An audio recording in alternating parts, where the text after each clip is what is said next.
Deməli, əziz uşaqlar, biz ötən videomuzda, video dərsimizdə sizlə bərabər əmr şəkli və arzu şəklinin şəxslər üzrə dəyişərkən ortaq xüsusiyyətindən danışdıq. Onlar haqqında ətraflı məlumat verdik. Digər şəkillərimiz, xəbər şəklini kənara qoymuşuq. Qoymağımızda səbəb nədir? Çünki xəbər şəkli göstəriciləri nədir uşaqlar? Xəbər şəkli, zaman şəkilciləri. Biz hər bir zaman haqqında ayrı-ayrılıqda yazmalı, ayrı-ayrılıqda şəxs olunluqlarına danışmalıyıq deyə onu kənara qoymuşuq. Biz hələ ki, bir şəkilcidən ibarət olan şəkillərə baxırıq.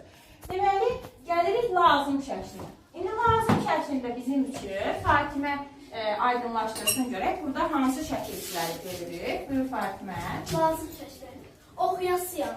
Oxu sözün kökü, y bitişdirici, asəsi lazım şəklidir, y bitişdirici, anda şəxs olunur. Bəli, birinci şəxsin təki. Oxuyasıyan. Oxu sözün yenə kökü, y bitişdirici, asəsi lazım şəkli, sansərində şəxs olunur. Oxuyasıdır.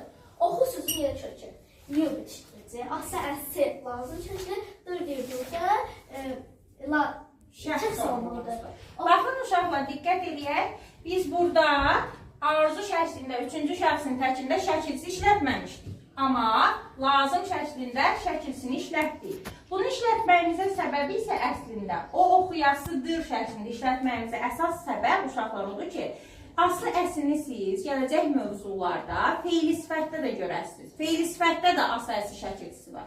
Amma feili sifətlər şəxs onluğu qəbul edə bilmirlər. Feili sifətlər şəxslər üzrə dəyişə bilmirlər. Oldu, onlar təsriflənməyən formadılar.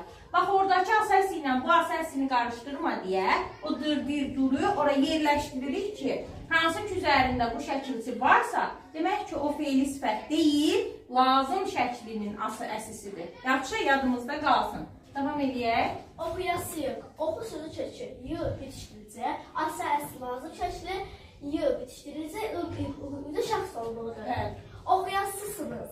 Oxu sözü kökü, y bitişdirici, asəsi lazım şəkli, sınırsınız, şəxs olmalıdır.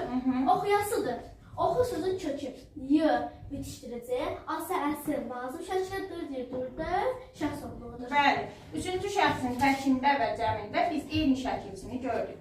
Bir şey də yadımızda saxlayırıq ki, şəkil şəkilçiləri, eyni zamanda şəxs onluğu şəkilçiləri necə şəkilçilərdir? Bu işarə nə işarəsidir? Bəli, qrammatik şəkilçilərdir. Çünki onların bir adı var. Eyni halı biz, eynən lazım şəklindəki halı biz vacib şəklində də görürük, eyni şəkildə dəyişir. Şərt şəklində isə biraz fərqlilik görürük. Bu da nədən irəli gəlir? Təbii ki, ondan irəli gəlir ki, biz burada saitlə bu təbqir sözü dəyişmişik. Bax, orada bir fərqlilik formalaşır. Bu şəkildə bizim əlimizə çatır və arzu şəklinə bənzəyir. Görürsünüz, oradakı kimi gedir buradakı şəkilçilər. M, N, üçüncü şəxsin təkində şəkilçi yoxdur və digərləri də arzu şəklindəki kimi formalaşdı. Vacib şəklində bütün təkində şəkilçi var. Eynən asılda danışdığımızı burada da danışırıq uşaqlar. Çünki vacib şəklinin malı-məlisi də feili sifətdə var. Onunla da qarışdırmayaq deyə yenə nə qoyuruq üçüncü şəxsin təkinə? Dur şəkilçisini qoyuruq. Yəni lazımdır, vacibdir, şərtdir, əslində rahatdır şəxslər üzrə dəyişməsi. Problemimiz ötən dərsimizdə vurguladığımız əmr və arzu şəklinin birinci şəxsinin cəmində formalaşırdı ki, artıq onu da aydınlaşdırmış olduq. Çox sağ ol, Fatimə.